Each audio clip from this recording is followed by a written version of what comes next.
The topic of today's conversation is how do you figure out that what is important and how do you measure the success of that solution. That is where metrics come in, right? Like, let me give you a very simple example. Think of a shop. There is a shop that specifically you have opened. You are selling the right goods. Like, you realize that in your area there is a demand supply gap of clothes, and you opened a clothes shop. You figured out that people want to buy clothes from there. Everything works fine, but how do you effectively, as an entrepreneur or as a business owner, effectively figure this out, that the solution that you are presenting is actually a successful solution or not? Is that clear? Right? How do you figure? So that is where the concept of metrics comes in. Right? Now think of it like this. There's a product, there was a need, you identified that there is a need in your locality, then post your need, you came up to a solution. Now, how do you know that the solution is successful or not? This is where analytics and experimentation comes in. Is that clear? This is where we are starting point. Is that clear to you guys? Right? Basically, the point is you identified a need, you looked at a solution, but how do you know that the solution is successful or not? Opinions are very nice. Like, if you say that, oh, it's a great solution, it's etc., it's this or that, but fundamentally, is there a measurable outcome way in which you figure it out that basically the solution is working across or not? Now, coming to the fact, first of all, what is a metric? Something that can be measured. Right? Now let's simply think of what is a success measure of a shop success. What should be the metric that you should look at?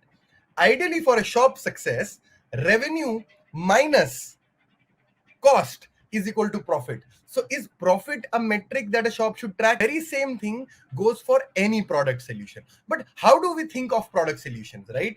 Now, typically when you think of product solutions, you think of journeys, right? So what I mean by that is every product is basically a user journey. This is a very interesting concept, guys. People don't understand this, but every product is just a user journey of problem to solution. What I mean by that is, let's assume Swiggy was a product, right? What was the problem that Swiggy faced? That people effectively currently don't get the desired food they want. That's the one thing. Second, don't get them on time or quickly. Third part, don't get a standard price for it. For these, the three problems that Swiggy was trying to solve, people currently don't get the desired food they want. They have to go to restaurants. Secondly, they don't get it on time quickly. Third, they don't get a standard price for it. Right? ऐसा थोड़ी होता है कि biryani costs you $1,000 on Swiggy. Never happens, right? There is a standard range that they want to solve. So what has Swiggy solved as a product? What they figured out, that there was this problem, so they created an app in which what they did, they actually told the user, the first step, they acquired users and told that basically we are solving your problem of getting food, quality food on time. This is what they communicated. So the first step is that when you do acquisition of a customer, right, you effectively say we are solving a certain problem for you. That's the first step in the user journey, right? The first step in the user journey is you acquire a customer. Is that clear? Any product that you make, let's assume तुमने कोई कल कोई एक app बना दिया, तो first thing what you will do, you will tell people that I've made a solution to your problem, right? That's the first step. So that is what you call acquisition. That's why whenever a solution is launched, what do you see? A new company has launched, they put out ads on Instagram, Facebook, multiple places to say that there was a problem and we have solved your problem. Is that correct or not? Is that clear to you guys or not? The first step is acquisition. So once the first step is done, what is the next step in that funnel? The next step in the funnel is activation. Now, people take this step very, very lightly. What do you mean by? So guys, I want to understand in the user journey, what do you mean by activation? What do you mean by activation? What is activation, right? I'm just asking this question to you. Activation is the step when the user effectively gets the first value of the solution. Like he really realizes that this solution is actually solving a problem for me. What was the activation for Swiggy? Guys, a user booking his first order. Yes, it's either add to cart or pay now or buy now. Correct? That is the first time you actually get accustomed to the service of Swiggy. How do you say that Swiggy is a great product? How will a customer know that a Swiggy is a great product? He first has to place a order, right? He has to figure out the restaurant, figure out the dish, and eventually place the order. And the order comes specifically to you. You realize the quality of the food was good. All three problems. What are the three problems? I got the food that I want. I got it on time. I got a standard price for it. Correct? Yes, not sign in. Kishan, sign in is not the activation step. When you sign up in Swiggy, it is not something that you're getting value. Activation is the step when somebody figures out the value of the product. This is extremely important. Please, guys, don't ever think just logging into the app means activation. Right? So how many of you remember that Facebook said this thing that whenever they wanted to active a user, that you had to make 7 friends in 3 days or 7 days, whatever that logic was, right? Activation is the first step when you realize, oh yes, this solution is actually something that solves my problem. That's the first. So for Swiggy, it was placing the order. Because what does placing the order mean? Placing the order means people solved all three problems. One, that people figured out the right kind of food they want. Second, they actually got it on time. Third, they actually paid a standard price for it. So three core user problems were actually solved while the user placed an order and actually had the experience. Is that correct? Is that clear to you guys? Now, what happens after you figure out a value? What happens after you realize, no, yeah, this is really valuable to me? What happens then?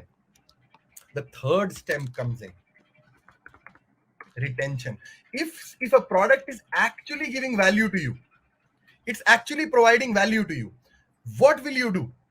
What is the next step will you do? What is the next step that you will do? Let's assume you figured out, अरे यार Swiggy तो मेरे को whenever I need food, I get the food I want. It's an amazing product. What is the next time if you have food, what will you do? Will you go to a restaurant or will you use Swiggy? So you will order again. Yes. So retention kahan se aata hai? Retention as a funda comes from the fact when the user discovers that this is something that is truly valuable to me. Is that correct or not? Let's assume tomorrow you figure out, there is a website which gives me 50% off on flight tickets.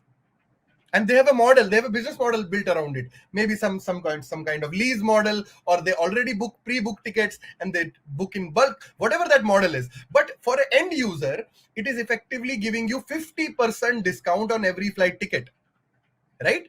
So logically what will happen is every time that you have to book a flight ticket, people will automatically come back. Is that correct? Awesome.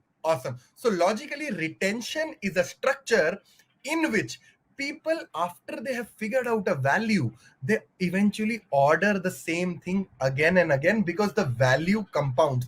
Also, one more very interesting aspect of retention is that fundamentally if you're ordering again and again, do you think the value is same or the value compounds, becomes even bigger, and you become loyal to the platform? If you are using the same product again and again, does it happen that then after ordering 60 orders from Swiggy, will you leave Swiggy tomorrow easily? Tomorrow somebody says there's a new platform that has come in, will you leave Swiggy? I'm asking a very fundamental question to you guys. You've ordered multiple times from Swiggy, everything is happening multiple times. Tomorrow there's a new platform, will you easily leave it or not? It compounds after every order. Correct. So logically, retention as a metric is something which compounds. The same thing happened with Facebook. If you have 7 friends, right, you will ideally leave the platform at any point of time. Correct? 7 friends is okay, but let's assume you add more and more, more and more, more and more, more and more, more and more friends, right? After 1,000 friends, will you be able to leave the platform? Is it easier for you to leave Facebook after 1,000 friends, or is it easier for you to leave Facebook after 7 friends? So logically, you figured out that wow, the value is compounding. So what happens post value? If you realize, oh, the value of the platform is so amazing, right? What will happen for getting this value? Because logically, what you will do, you will compare. I used to go to a restaurant, I used to take my fuel of 100 rupees, go back, come back, then the food was not of good quality. So logically, if a platform is saying pay me 50 rupees and I will take care of everything, will you pay? Will you not pay? Will you pay? Will you not pay? Like, you realized, you compare it. You see, in going to a restaurant, ordering food, it used to take me my bike. I used to go on the bike. I used to stay there, spend time there, come back, and effectively the food was either of good quality or not of good quality. So logically, I'm spending 300 bucks effectively from going and coming back, spending time, because time value of money is also there. But Swiggy is only asking for 50 rupees for me. Will it be an easy decision for you to give 50 rupees? Will it not be an easy decision for you to give 50 rupees? It will be an easy decision, right? So logically, you will start paying money for it. Is that clear or not?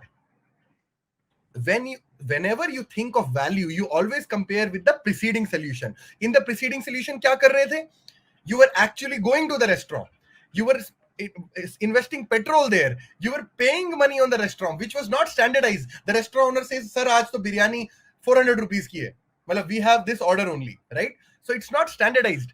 Third, you had to come back and logically, agar wo gir gaya khana, kuch problem hogi, anything happened to the food while you were traveling, right?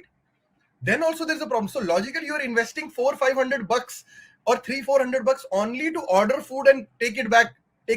In general, I'm talking about. In Swiggy, they say pay me 50 rupees for delivery fees. Will you pay? Will you not pay? As simple as that. You'll pay. So logically, the fourth step in this bucket comes across as revenue, right? And finally, last step is referral. Now tell me, if a product is really simplifying your life, see, a product value is like happiness. What happens to happiness? Whenever you are happy, you tell other people, right? So logically, if a product is making you happy, what will you start doing? Will you start, I need an answer. Will you start referring Swiggy? Will you not start referring Swiggy? I'm asking this question, 1 or 2. If you feel that Swiggy has actually simplified your payment and your buying needs and everything and your restaurant needs, will you refer? Will you not refer? You'll start referring. Amazing. So in all of these 5 places, now you have figured out the entire user journey.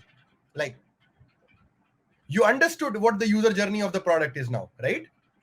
That you basically, whenever a product is built, you first acquire the customer, you activate the customer, you effectively retain the customer, you then because of that retention, because of the compounding of value, you effectively start paying for it, and then finally the referral happens, right? These are the 5. Now these are not steps who are parallel. Revenue and referral can happen in parallel, right? You are still ordering it across, but while you're still referring to your friend that why don't you use Swiggy. Make sense? Now what's the next step in a company's side, right? What is the, so when a company is in different stages, let's assume a company is in 0 to 1 stage, okay, 1 to 10 stage, 10 to 100 stage, right? What is a 0 to 1 stage? First of all, I want to ask this question to you guys. What do you mean by a 0 to 1 stage? What is when the company is actually building a product, right? They have not hit this term called product market fit. How many of you guys can tell me what is product market fit? What is product market fit? How many of you guys can tell me what is PMF?